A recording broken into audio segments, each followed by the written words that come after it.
বাড়িতে ফিরে এলো শুভ, রেগে যায় ডোনা। হ্যাঁ বন্ধুরা, এমনটাই দেখতে পাবেন। বিস্তারিত জানতে ভিডিওটিতে লাইক দিয়ে চ্যানেলটি সাবস্ক্রাইব করে দেখতে থাকুন। গল্পের শুরুতেই দেখা যাবে স্টিফেনি দিদিদের বাড়িতে আসে। তারপর আদিকে স্টিফেনি দি চা দেয় আর চা খেতে থাকে। আর তখনই দেখা যাবে এদিকে শুভ নিজের মতো করে রেডি হয়ে চলে আসে। আর তখন দেখা যাবে সমস্ত ঘটনা খুলে বলতে থাকে যে আজকে কি হয়েছে জানো। এই বলে দেখা যাবে মোহনের সাথে যে গিয়েছিল আর মোহনের দাদার সাথে আকাশ সেনের সাথেও দেখা হয়েছে, সমস্তটা খুলে বলতে থাকে। আর তখন দেখা যায় সবটা শোনার পর আদি দিকে বলতে থাকে যে জানো তো শুভ, আজকে তোমাকে আমি অনেক দিন পর এই রূপে দেখছি। আর তখন বলে এক সেকেন্ড আদি, আমি তোমার সাথে সবটা শেয়ার করছি বলে তুমি ভেবে নিও না যে তোমার সাথে আমার সবটা ঠিক হয়ে গিয়েছে। আমি কিন্তু তোমাকে এখনো ক্ষমা করতে পারিনি। তোমাকে ক্ষমা করতে পারবো কিনা কোনোদিন তাও জানি না। সঙ্গে হাত মিলিয়েছি সত্যিটা খুঁজে বের করবে বলে। তার মানে তুমি এটা ভেবে নিও না যে আমি তোমায় ক্ষমা করে দিয়েছি। আর তখন বলে আমার পক্ষে এটা বলাটা কখনোই সম্ভব নয় যে তুমি আমাকে দিনের পর দিন মিথ্যে কথা বলেছো বারবার। আর তখন বলে তাই আপাতত আমাদের মধ্যে কাজের সম্পর্ক থাকাই ভালো, তোমার যেন মনে থাকে। তখন বলে মাথায় রাখবো।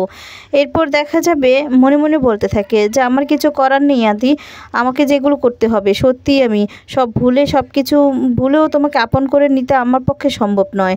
আর তারপর দেখা যাবে থেকে আমাদের দুজনের মধ্যে কোথায় যেন একটা ফাঁক রেখে গিয়েছে। তখনই সেখানে ঠাম্মি চলে আসে। তখন বলে এসেছো তুমি। আর তখন ঠাম্মিকে নিয়ে বসায়। এরপর ঠাম্মি দুজনকে একসঙ্গে দেখে খুব খুশি হয়ে যায়। তখন বলে দাঁড়াও এক সেকেন্ড, আমি দেখাচ্ছি যে এই কয়দিনে আমি কি কি জোগাড় করতে পেরেছি। এই বলে যা যা ডকুমেন্টসগুলো জোগাড় করতে পেরেছে সবটাই এনে আদি আর ঠাম্মিকে দেখায়।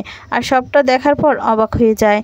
তারপর দেখা যায় আদি বলতে থাকে আমার না মোহনাকে নিয়ে আগেও সন্দেহ হয়েছে, এই ডক্টরকে নিয়ে কোনো না কিছু তো আছে। আর তখন শুভ বলে আমি তো সামনে থেকে দেখছি এই ডক্টরটাকে তো ফেক লাগছে না। তখন ঠাম্মি বলে আচ্ছা একটা কাজ করলে হয় না, মোহনাকে এই ডক্টর বাদে অন্য ডক্টরের কাছে নিয়ে গেলে চলে না, তাহলে হয়তো বা সত্যিটা বেরিয়ে আসবে। আর তখন শুভ বলতে থাকে ঠিকই বলেছ, কিন্তু আদি বলে হয়তো বা কাজটা সহজ হবে না, কিন্তু যেতে তো হবে, ওকে নিয়ে যাব আমি। আর তখনই বাড়ির কলিং বেলটা বেজে ওঠে। সবাই তখন ভয় পেয়ে যায়। আর তখন শুভ বলে এই সময় কে এসেছে বলো তো। আচ্ছা যাই হোক, দরজাটা তো খুলতে হবে। স্টিফেনি দি বলে হ্যাঁ দরজাটা খুলে দেখতে হবে। আর তারপর দেখা যাবে স্টিফেনি দি দরজাটা খুলে দেখতে পায় যে আদির বাবা। আর তখন আদির বাবাকে বলতে থাকে যে হঠাৎ করে এখানে কোনো কথা না শুনে ভিতরে চলে যেতে লাগলে এদিকে শুভ আর আদি সবটা বুঝতে পারে। আর তখনই বলতে থাকে যে আমাদেরকে এখনই লুকোতে হবে। এই বলে লুকোতে গেলে ঠিক তখনই সেখানে আদির বাবা আসে। আর বলতে থাকে আর লুকোচুরি করে লাভ নেই আদি, আমি সবটাই দেখে ফেলেছি, তোমরা ধরা পড়ে গিয়েছো। আর বলে যে মা তুমিও শেষে কিনা আমাকে কিচ্ছু বললে না, তুমি এমনটা করলে আমার সাথে, আমি এটা ভাবতে পারিনি সত্যি। তুমি তো অন্তত আমাকে একবার বলতে পারতে যে শুভ এখানে আছে। তখন বলে বিশ্বাস কর আমি যা করেছি ভালোর জন্যই করেছি, তুই অবিশ্বাস করিস না। আর তখন দেখা যাবে শুভর কাছে যায়, গিয়ে তখন বলে মারি আমি জানতাম যে তুই আমাদের ছেড়ে যেতেই পারিস না, কিছুতেই না, যাই হয়ে যাক না কেন তুই আমাদেরকে ছেড়ে যাবি না। আর তখন বলে এতটুকু বিশ্বাস না তোর উপর আমার ছিল। আর তখন শুভ খুব খুশি হয়ে যায়, বলতে থাকে বাবা। এই বলে আদির বাবাকে জড়িয়ে ধরে। বাবা বলে সব থেকে বেশি যে প্রয়োজন তাকে তো আমি পেয়ে গিয়েছি। ঠাম্মি তখন খুব খুশি হয়ে যায়, আদিও খুশি হয়ে যায়।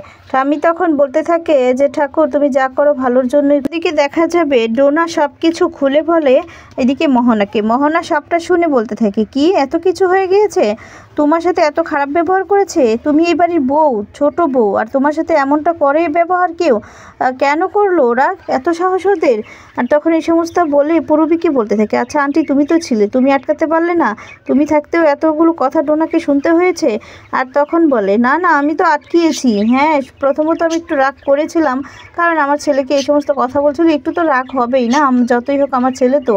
তারপর বুঝতে পেরেছি যে এই কথাগুলো বলেছিস না একদম ঠিক বলেছিস, কারণ অতটুকু কথা না ও শোনার যোগ্য, কারণ হয়তো বা তার থেকে একটু তুলি থেকে দূরে চলে যাবে। আর তখন বলে পরে কিন্তু আমি তোরই সাপোর্ট করেছি, শিরিনকে কত বকেছি তাই না। আর তখন মনে মনে বলতে থাকে যে যাই হোক না কেন আমাকে ওদের হাতের মুঠোয় রাখতে হবে, নয়তো তুলির ব্যাপারটা তো সবাইকে বলে দিবে। আর এদিকে দেখা যায় আর ডোনা বলতে থাকে এই বাড়িতে না আমাদের কোনো দামি। রবি তখন বলে যে এরকম শুভ তোমার উপর ছুরি ঘোরাচ্ছে না ডোনা, ঠিক তেমনটা আমিও ফেসে রয়েছি, বুঝতে পেরেছো, তেমনটা তোমার শাশুড়ি মা আমার উপর ছুরি ঘোরাচ্ছে। ওনার কথা মতো তো ওনার কথা মতো সব কিছু হয়, ওনার কথা অবাধ্য করে কেউ তো কিছু করতেই পারবে না। এই সমস্ত বলতে থাকে। এদিকে ডোনা তো শুভর ব্যাপারে যা না তাই বলতে থাকে। আর তখনই সেখানে ঋদ্ধি চলে আসে। এদিকে পূরবী দেখতে পেয়ে ভয় পেয়ে যায়, চুপ করতে বললো চুপ করে না। আর তখনই সেখানে দেখা যাবে ঋদ্ধি আসে, সে তখন বলতে থাকে যে ডোনা তোমার সাথে আমার কথা আছে, তুমি ঘরে চলো। আর তখন বলে তোমার কি কথা আছে, তুমি যা বলো এখানেই বলো না। এরপর বলে যে না আমি এখানে বলবো না, আমি বলছি তো তুমি চলো, আমার তোমার সাথে কথা আছে। আর তারপর থেকে এখানে তো বাড়ির মানুষ সবাই আছে, তাহলে এখানে বলো। তখন বলে কে বাড়ির মানুষ কে বাইরের মানুষ সেটা আমার বুঝতে তো আর বাকি নেই, তুমি যদি সেটা বুঝতে না তাহলে আর এই কথাগুলো এখানে বলতে পারতে না। যাই হোক চলো, এই বলে ঋদ্ধি ঘরে চলে যায়। আর তারপর এদিকে ডোনা বলে কে জানে বাবা। আর তারপর ডোনাও চলে যায়। এদিকে দেখা যাবে আদির বাবাকে জিজ্ঞেস করতে থাকে যে আচ্ছা বাবা তুমি এত কিছু জানলে কি করে। এদিকে ঠাম্মিও এ কথাই জিজ্ঞেস করতে থাকে যে তুই এত কিছু বুঝলি কি করে। আর তখন বলতে থাকে যে কি করে বুঝলাম।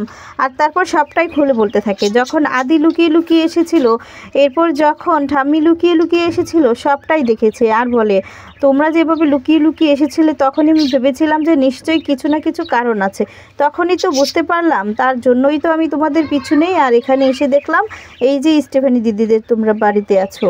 আর তখন সবটা শুনে খুশি হয়ে যায় সবাই। আর বলতে থাকে সত্যি তুমি না পারো। আর তখন দেখা যাবে স্টিফেনি দিদির কাছে দিদির বাবা বলতে থাকে যে আমি না চিরকৃতজ্ঞ থাকবো তোমার কাছে। আর তখন বলে আরে না না। আর তখন সেখান থেকে চলে যায়। এরপর দেখা যাবে আদির বাবা শুভকে বলতে থাকে যে শুভ চল মা এবার বাড়ি চল। আর তখন এদিকে দেখা যাবে ঋদ্ধি অনেক কথা শোনাতে থাকে ডোনাকে। ডোনা তখন বলে যে বাইরের লোকের সামনে তুমি শুভকে নিয়ে এই সমস্ত কথা বলছো, আমাদের বাড়ি বউ যে কিনা বাড়ি থেকে চলে গিয়েছে, তাছাড়া ওর সাথে আমার একটা ছোটোবেলার বন্ধুত্ব আছে, শুধু আমার না এই বাড়ির প্রত্যেকটা মানুষের সাথে অন্যরকম একটা সম্পর্ক আছে, তুমি কিনা বাইরের লোকের সামনে এই সমস্ত কথা বলছো, ছি ডোনা ছি তোমার লজ্জা করছে না। আর তখন বলে কি বলছো কি, সেই সমস্ত ভাবতে চাই না, বুঝতে পেরেছো। আর চলে গেছে তো ভালোই হয়েছে। আর আমরা শুধু শুভ শুভ শুভ কেন, শুভকেই চোখে দেখতে পাও, সব কিছু কি শুভ একাই করতে পারে, আমরা করতে পারি না। আর তখন দেখা যাবে ডোনা বসে বসে বলতে থাকে তাছাড়া শুভ চলে গিয়েছে, তার পরবর্তীতে তো আমি এর সমস্ত কিছুর পাওয়ার পাই তাই না। আর তখন এই সমস্ত বললে ঋদ্ধি রেগে যায়, রেগে গিয়ে বলে ছি ডোনা ছি তুমি এতটা নিচে নেমে গেছো শুধুমাত্র পাওয়ার পাবে বলে তুমি এই সমস্ত করছো। হ্যাঁ বাইরের লোকের সামনে লোকের সাথে তুমি হাত মিলিয়েছো, মোহনার সাথে হাত মিলিয়ে তুমি এই সমস্ত করছো।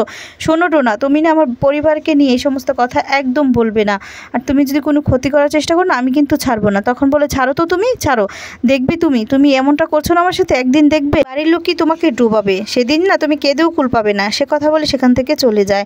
এদিকে তখন আদির বাবা বলে চল না মা এবার তো অনেক হয়েছে, এবার চল বাড়ি ফিরে যাবি। এরপর বলে না বাবা তা হয় না বাবা। তখন বোঝায় সমস্তটা যে কিসের জন্য। আর মোহনার ব্যাপারে সমস্তটা শুনে অবাক হয়ে যায়। চুলগুলো দেখে বলতে থাকে বাহ তুই তো ভালো বেশ মানে চুলগুলো বানিয়েছিস, সত্যি এগুলো পরলে না তোকে একটা অন্যরকম দেখায়, এ বলে হাসতে থাকে।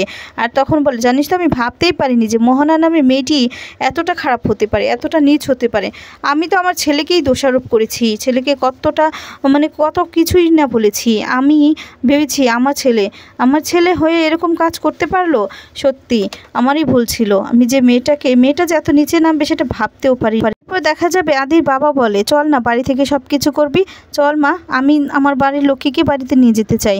আর তখন বলে না বাবা তা হয় না, আমি যে কাজে এসেছি এতদিন ধরে কষ্ট করেছি সব কিছু বদলে সত্যি তুই না এই অবস্থায় এই প্রেগনেন্ট অবস্থায় যে তুই এত কিছু করছিস রিস্ক নিয়ে না মা আমার সত্যি খুব ভয় করছে, যদি তোর কিছু হয়ে যায়। তখন বলে কিচ্ছু হবে না। এদিকে আদি বলে বাবা একটা সুযোগ দাও না, এত কিছু যখন করেইছে তুমি একটা সুযোগ আমাদেরকে দিয়েই দেখো না প্লিজ, দেখো যদি তুমি এই সুযোগটা না দাও আমার আর শুভর মধ্যে একটা ফাঁক থেকেই যাবে, এই সম্পর্কটা কোনোদিনও ঠিক হবে না। তখন আর কিছুই বলতে পারে না। এদিকে দেখা যাবে ডোনা অনেক কথাই বলতে থাকে। আর তখন রেগে যায়, রেগে গিয়ে ডোনাকে অনেক কথা বলে তখন ডোনাও পরিবারের ব্যাপারে আরও অনেক কিছু বলে সেখান থেকে চলে যায়।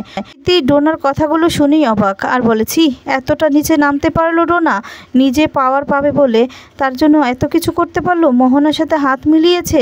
আর তখন এই সমস্ত ভেবে খুব কষ্ট পায়। অন্যদিকে দেখা যাবে রাত হতেই শুভ স্বপ্ন দেখতে থাকে যে ও প্রদীপ জ্বালিয়ে প্রার্থনা করতে থাকে সব কিছু যেন ঠিক হয়ে যায়। সেই মুহূর্তে দেখা যাবে প্রদীপটা নিভে যায়, এই জন্য তো ভয় পেয়ে যায় শুভ। আর তখন অবাক হয়ে প্রদীপের দিকে তাকিয়ে থাকে আর বলে, কি ইঙ্গিত দিতে চাইছো তুমি ঠাকুর? কি ইঙ্গিত দিতে চাইছো? তুমি কি আবার আমার পরিবারে বিপদ আনতে চাইছো? আরও অনেক কথা বলে কাঁদতে থাকে আর বলে, না এটা কিছুতেই হতে পারে না। এই বললে ঘুমটা তখনই ভেঙে যায়। ভেঙে গেলে শুভ তো অস্থির হয়ে পড়ে। আর তখনই ড্রেসিং টেবিলের সামনে গিয়ে আয়নার পাশে দাঁড়িয়ে দেখতে পায় যে ওর মতো আরেকজন দেখতে পাচ্ছে, ওর ডবল। আর তখন সে বলতে থাকে, আচ্ছা তুই কোনো ভুল করছিস না তো? নিজে তো একজন তুই মেয়ে, তাই না? একজন মহিলা হয়ে আরেকজনের মহিলা তুই ক্ষতি করছিস না তো? আচ্ছা দেখ, তুইও মা হতে চলেছিস আর মোহনাও মা হতে চলেছে। যদি মোহনার কথাটাই সত্যি হয়ে যায় তখন তুই কি করবি? নিজেকে কি করে বাঁচাবি বল?